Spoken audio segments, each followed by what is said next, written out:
I believe I have a new approach to this that I haven't seen anyone else talk about, which is either because that's true or it's because my desire to not waste my time listening to trading YouTubers who don't trade has stopped me from hearing about new information. Either way, I don't care. This is Kevin.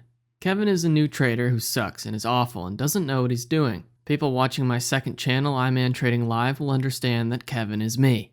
Kevin isn't facing any psychological problems keeping him from being profitable. Kevin's problem is that he's just the worst trader of all time.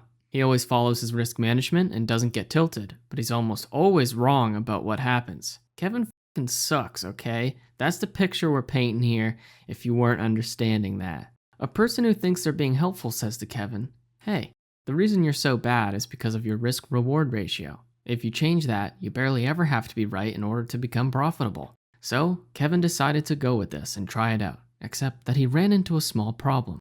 Somehow, he became even worse at trading. He went from bad to terrible, and it got him thinking. One would think that if we randomly took 1,000 trades with a 1-to-1 risk-reward ratio, going long or short was completely random, and we didn't count commissions or anything, that the account would be relatively close to break even.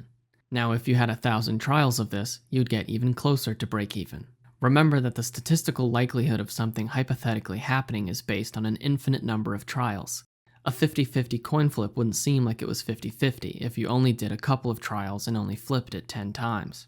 One might also think that if we repeated the exact same protocols with a 1-to-2, a 1-to-3, a 2-to-1, or a 3-to-1 ratio, that the exact same thing would happen.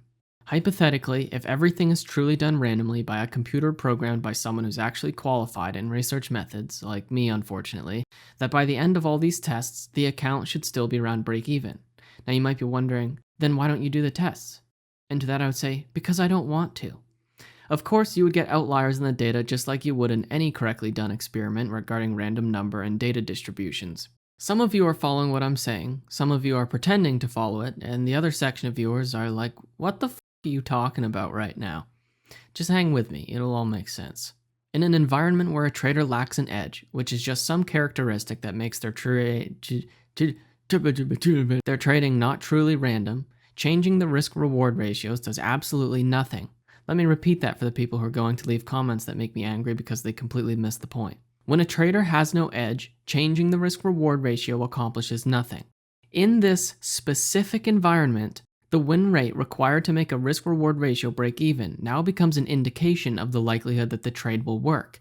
Because, hypothetically, after a big enough sample size, a trader who doesn't have an edge should come close to break even, unless they're like me and are so bad that they just are wrong every time.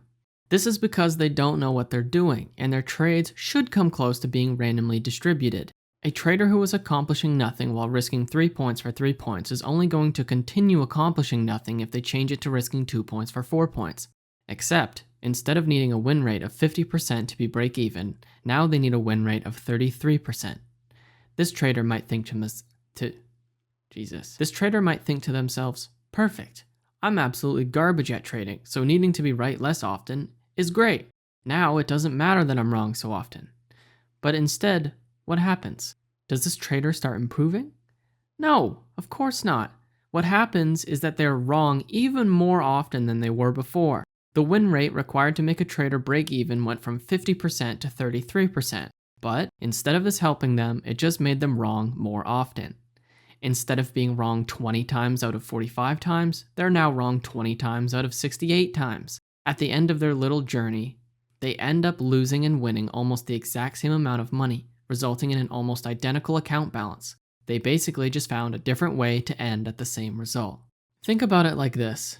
Risking 1 point for 50 points sounds super cool on paper, and you only need a win rate of 2% to be break even. Wow, why doesn't everybody do that? Use that to show you that there's a 98% chance that the trade won't work. There's only a 2% chance that it will work.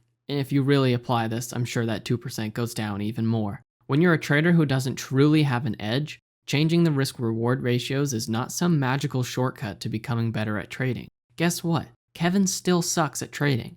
Except going from a 1-to-1 ratio to a 1-to-1.5 ratio just means he's wrong even more often. I've never seen people talk about using the break-even win rate on a risk-reward ratio as an indication of the likelihood of the trade working. That doesn't mean nobody's done it before, but it's something I've been thinking about lately.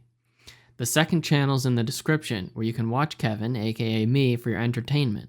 And no, I don't want your advice on how to trade. I want to suffer and be stupid for however long it takes me to become the greatest trader of all time.